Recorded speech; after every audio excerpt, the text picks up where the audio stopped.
Bon, alors, continuons le calcul.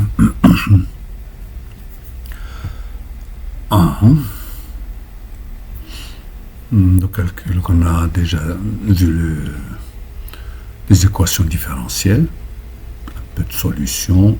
Bon, et je vais maintenant partager avec vous, par exemple, les graphes, etc.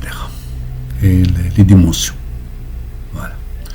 Bon, donc on a donné l'équation différentielle, donc vous pouvez voir très bien. Donc, regardez là, si vous avez seulement I, si on a seulement I, donc on a, si I est égal à E sur R total, vous vous souvenez de ça, de 1 moins T sur tout, une fois, comme lorsqu'on avait UC.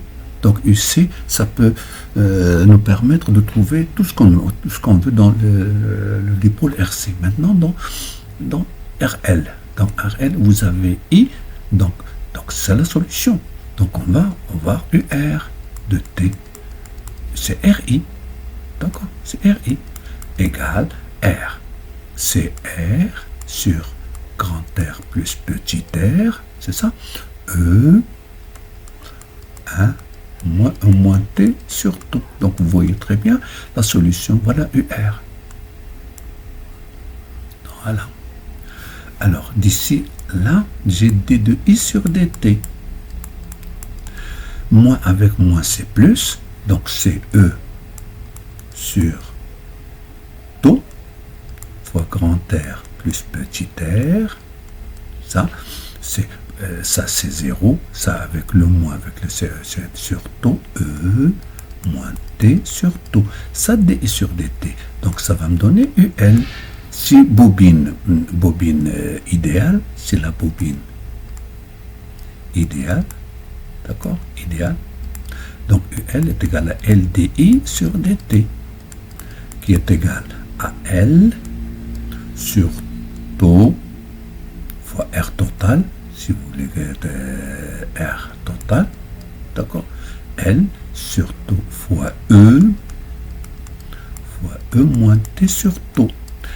Celle-là, c'est L sur R total.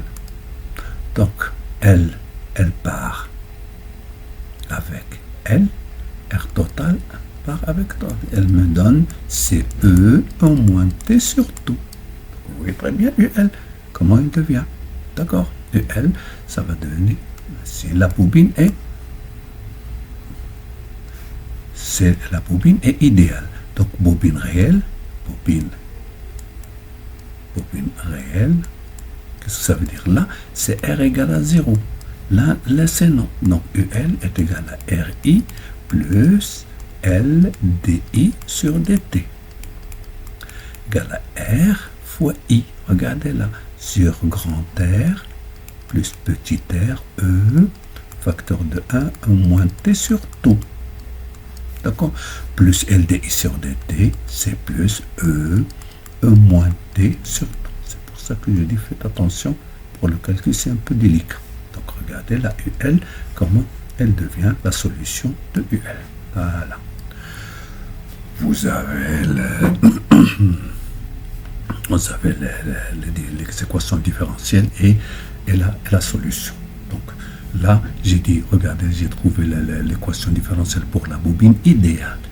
Pour ce qui n'est pas idéal, c'est un peu délicat. Faites attention. Alors, j'espère que vous avez bien saisi ce que je voulais dire. Donc, bon, maintenant, dimension. Oh, il y a les courbes.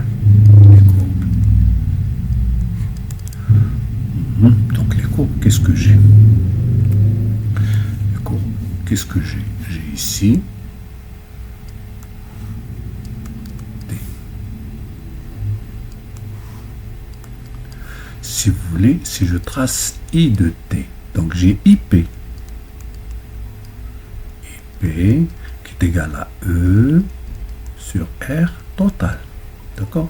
Donc le courant, il est puisque le courant I de T est égal à E sur R total, 1 moins T sur tout. Regardez, T égale à 0, ça c'est 1. Donc 1 moins 1 c'est 0, donc ça part comme ça, de là.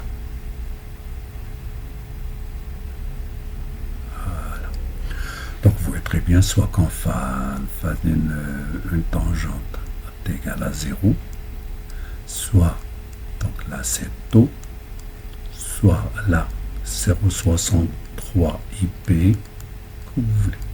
Alors là, nous, expérimentalement, qu'est-ce qu'on a? On a UR. Donc UR en fonction du temps. UR égale C grand R total fois E1 moins T sur tout. C'est la même forme. Seulement ici, j'ai UR max. Voilà. UR max. C'est ça, UR max. Ça, c'est UR max. D'accord? Alors, on va tracer comme ça. Donc là, donc c'est automatiquement, ça va donner comme ça. C'est ça, la courbe qu'on a trouvée expérimentalement. Comme d'habitude, ça, comme ça, soit c'est 0,63, soit là c'est tout. Là c'est 0,63 UR max. D'accord? Alors là, fois 5, 1, 2 taux, 3 taux, 4 taux, 5 taux. Donc 5 taux, ça, je tombe dans là, dans l'asymptote. Donc là, c'est le régime transitoire, ce qu'on appelle le régime transitoire, et là, c'est le régime permanent. Donc voilà, régime transitoire et le régime permanent. Donc, vous voyez très bien que le problème de taux, il est très, très intéressant. Alors, taux, dimension de taux. Dimension de taux. Alors, j'ai oublié. Donc, je peux, par exemple, prendre une autre couleur. Regardez, par exemple, le rouge. Regardez là. Je prends E. Donc là. Donc voilà E. Donc vous voyez, E est égal à UR plus UL. D'accord? UR plus UL. En général, c'est pas là. Là, c'est A égale à 0. Là, c'est E. D'accord? Ça, c'est E. Voilà. Ça, c'est E. Donc, AT égale à 0. UL égale à 0. Donc, UL, donc, on a déjà, ça c'est UR, ça c'est E. Je vais prendre une autre couleur. Par exemple, je prends le vert. Je prends celui-là. D'accord. Voilà. UL. Donc, UL plus UR est égal à E, puisque UR est égal, donc UL est égal à 0. D'accord? Donc, UR est égal à UL. D'accord? Faites attention. Donc, j'ai UR, donc si UR est égal à 0, donc UL est égal à E. Donc, c'est là. D'accord? UL est égal à E. Donc, UL, elle va diminuer. Voilà.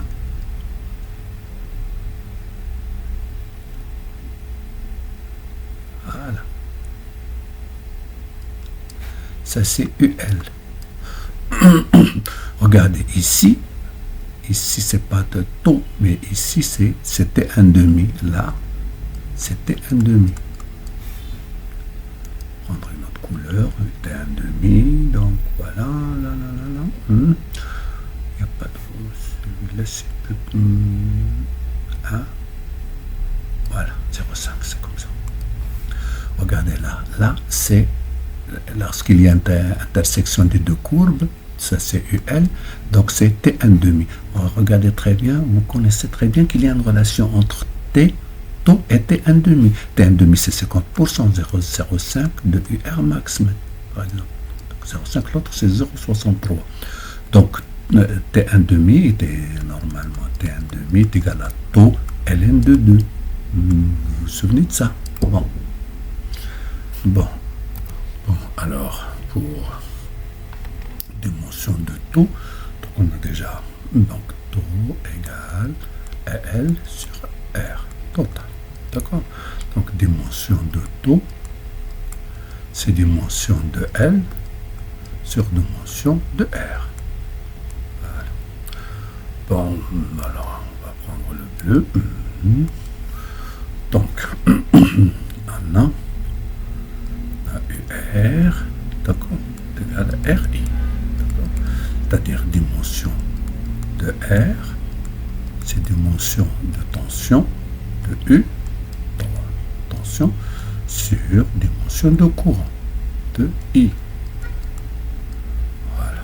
Et on a UL égale à LTI sur DT, ce qui donne que dimension de L égale dimension de tension, d'accord, c'est U, dimension de tension fois dimension de temps, sur dimension de courant. Alors, ce qui donne dimension de taux égale dimension de L, c'est dimension de U, fois dimension de T, sur dimension de I, sur dimension de R, c'est dimension de U, sur dimension de I. Voilà, égale dimension de U fois dimension de T sur dimension de I multiplié par l'inverse, multiplié par dimension de I sur dimension de U. Alors regardez, I avec I, U, donc c'est une dimension de temps. Dimension de taux, c'est une dimension du temps en secondes. Voilà, donc taux en secondes. Voilà. Et voilà, j'espère que vous avez bien saisi ce petit truc. Merci.